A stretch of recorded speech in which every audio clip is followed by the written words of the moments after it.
Je connais la Guinée. Ma candidature est d'abord portée par les femmes de Guinée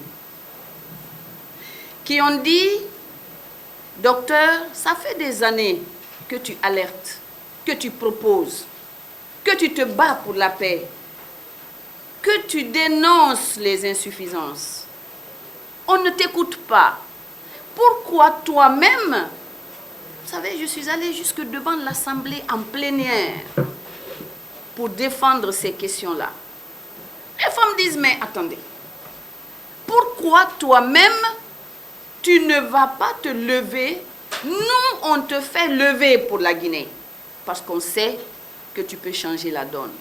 Je crois donc à ce peuple. Aujourd'hui, si je ne m'abuse, 80% des Guinéens, c'est vrai, ont perdu l'espoir, mais sont également à la recherche d'une personne.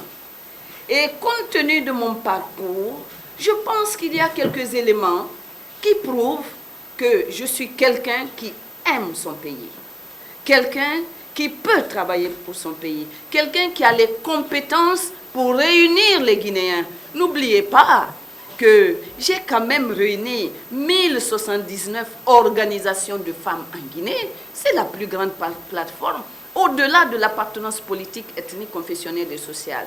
Je pense que j'ai une candidature qui peut rassurer et que quand le peuple, la population est déterminée à changer, quel que soit le système, ça change. Je crois en ça et nous allons travailler à cela.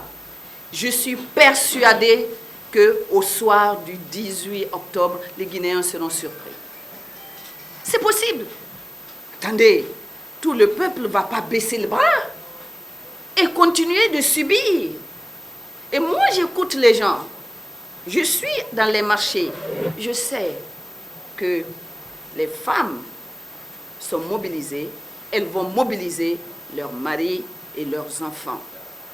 Parce que mon programme qui est proposé est fait pour le Guinéen, le jeune, la femme, les retraités, les travailleurs. Je n'ai oublié personne, tout en ne comptant pas sur les fonds qui vont venir de l'extérieur, simplement par la gestion de notre argent ici. Donc franchement, je pense que les Guinéens doivent avoir un sursaut autour de cette candidature, parce que c'est une candidature crédible. Vous qui me posez cette question, je suis quelqu'un de crédible ou pas? Vous qui me posez cette question. Non, non, non, c'est vous. Non, répondez à ma question. Voilà. Je suis quand même dans ce pays une personne crédible. Et vous savez, la campagne est bâtie sur deux choses, la personne et le programme. On a les deux. C'est à nous d'inverser le cours de l'histoire, de notre histoire et le destin de notre pays. Et c'est possible, même si tous les fichiers sont manipulés, même si... Vous savez, moi je crois que le 18 octobre 2020, les Guinéens vont surprendre. Un qui est respectueuse de la loi et qui le dit à qui veut l'entendre. Dans les 5 piliers, le deuxième pilier, je ne vous ai parlé que de l'inclusion et même pas tout à fait toutes les dispositions. Le deuxième pilier, c'est la gouvernance par le respect absolu de la loi. C'est pour cette raison que je m'engage à ne gouverner que 5 ans par respect à la Constitution de 2010. Je pense que le débat n'était pas opportun, je l'ai dit. Il n'était pas nécessaire, il n'était pas utile à partir du moment où il divisait tant les Guinéens. Ma façon de rendre hommage par rapport à ce qui s'est passé autour de cette Constitution m'engage à la respecter une fois que je suis au gouvernement, une fois que je suis au pouvoir.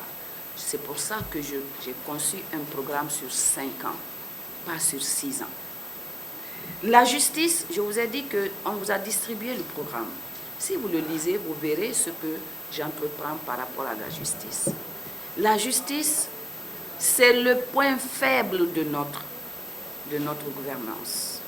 J'y veillerai par des investigations, par des investissements massifs. J'y veillerai aussi par l'application de la loi.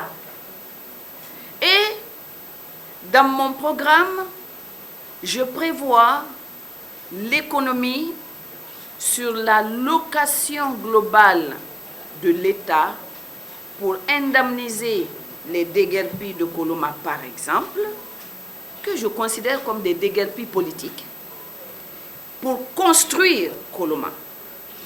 L'État dépense dans les bâtiments privés en location plus de 800 milliards par an.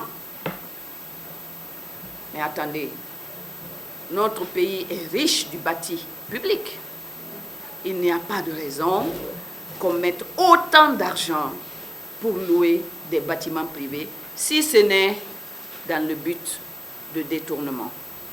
Je mettrai fin à ça, je commencerai la construction de Koloma et j'indemniserai les victimes sur des dossiers clairs et nets. Mais vous pouvez vous rassurer, la loi sera appliquée sous ma gouvernance. Parce que c'est l'essence même de mon engagement. Je crois à la loi. Elle peut être dure, mais il faut qu'elle soit dure pour tout le monde. Tout à l'heure, j'ai parlé d'exemplarité. Vous savez, le leader est très important dans une communauté, dans un pays, dans une famille. Le leadership est déterminant. Si le premier responsable d'un pays respecte la loi, les populations vont respecter la loi. Je tiens à cela et je le dis vraiment à tout le monde. Je ne veux pas aller dans le sens du poil par rapport à la loi. Elle sera appliquée sous ma gouverne. Et ça, je m'y engage, quel que soit le prix.